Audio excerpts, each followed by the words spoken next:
ఢిల్లీ నీతి ఆయోగ్ సమావేశంలో పాల్గొన్నారు AP CM Chandrababu.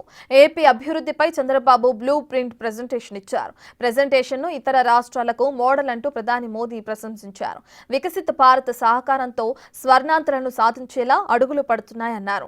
Technology అభివృద్ధి, డిజిటల్ మౌలిక సదుపాయాలకు ఏపీ ఆదర్శంగా నిలుస్తుందని సీఎం చంద్రబాబు తెలిపారు. 2047 నాటికి భారత్ అతిపెద్ద ఆర్థిక వ్యవస్థగా ఎదుగుతుందన్నారు.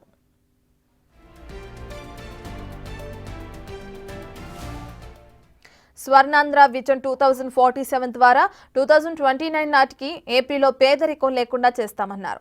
అందుకే P4 విధానాన్ని అమలు చేస్తున్నామని చంద్రబాబు తెలిపారు. 10 ఏళ్లలో దేశ ఆర్థిక వ్యవస్థ 10వ స్థానం నుంచి 4వ స్థానానికి వచ్చింది. త్వరలోనే 3వ స్థానానికి వెళుతుందన్నారు. Digital India, GST, startup India, PM Gati Shakti, Jal Jeevan mission వంటి సంస్కరణలు అభివృద్ధికి దోహదపడతాయన్నారు. ఫ్యామిలీ బెనిఫిట్ మేనేజ్మెంట్ సిస్టమ్ ద్వారా ప్రతి కుటుంబానికి అందుతున్న లబ్ధిని డిజిటల్ గా ట్రాక్ చేస్తున్నామన్నారు. వన్ ఫ్యామిలీ వన్ ఎంటర్‌ప్రెన్యూర్ ద్వారా నైపుణ్యాభివృద్ధి, స్వయం ఉపాధి అవకాశాలు కల్పిస్తున్నామన్నారు. ప్రతి కుటుంబం నుంచి పారిశ్రామికవేత్త వచ్చేలా పాలసీలు తెస్తామని, ప్రతి నియోజకవర్గంలో ఎంఎస్ఎంఈ పార్కులు ఏర్పాటు చేస్తున్నామన్నారు.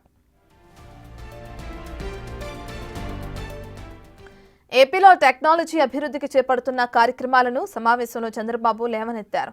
ఓర్వకల్లులో డ్రోన్ సిటీ, అమరావతిలో క్వాంటమ్ వ్యాలీ, విశాఖపట్నంలో బయోమెడికల్ మ్యానుఫ్యాక్చరింగ్ హబ్ ద్వారా టెక్నాలజీ ఆధారిత అభివృద్ధికి ఏపీ మార్గం వేస్తుందన్నారు.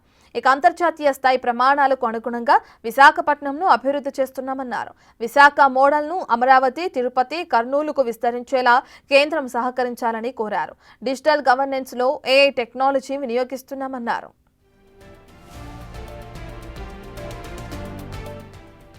పెహల్గాం ఉగ్రదాడిలో మరణించిన అమాయకులకు సమావేశంలో చంద్రబాబు నివాళులర్పించారు. బలగాలు చేపట్టిన ఆపరేషన్ సింధూర్ విజయవంతమైందన్నారు.